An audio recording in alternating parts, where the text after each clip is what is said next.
The fire tragedy that occurred last Thursday at the Gikomba open-air market, more specifically the furniture and timber section, has left 629 businesses at a loss and more than 65 families directly affected. But for the 17 families that made their way to Chiromo Funeral Parlor today, they lost a lot more. We have successfully completed 17 postmortems. Of the 17, 9 persons were not identifiable because they had burnt beyond recognition. 8 people could be identified, and they have been identified by their relatives. The families of the 9 who were burnt beyond recognition will have to wait a while longer to allow for scientific identification, a process that could take up to 1 month. From each body, we have taken 2 different samples so that we can subject those bodies to the process of DNA analysis.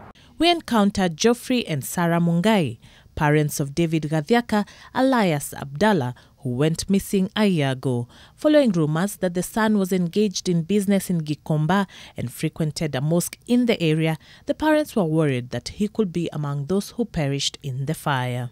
We are not settled, because if you don't have a son or a daughter in your house and he has been there and you don't know where he is, to us, to our conscience, we are sad. To the community, we cannot explain. To the relatives, we cannot explain. So we have to do something. Gathiaka and his parents had a falling out, and though he would call his mother whenever he would face a crisis, it has been a while since they heard from their son. David, please, in case you are watching, you know how much I love you, how much we love you, how much Dad loves you, how much Paul loves you, how much the family loves you. We are missing you so much. So please come back home.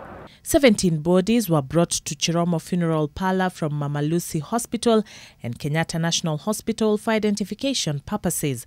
But for Isaiah Isabia, the fire tragedy is one that left him with more questions than answers, as he learned about the possible death of his child via the news and that the second was recuperating in hospital. Nikimpigia simu, aliniambia tu watoto wako osi.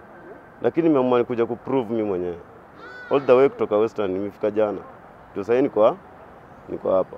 Sasa sijui itakuwa vipi, kama utakubali nichukue mwili, mimi nitachukua mwili yangu.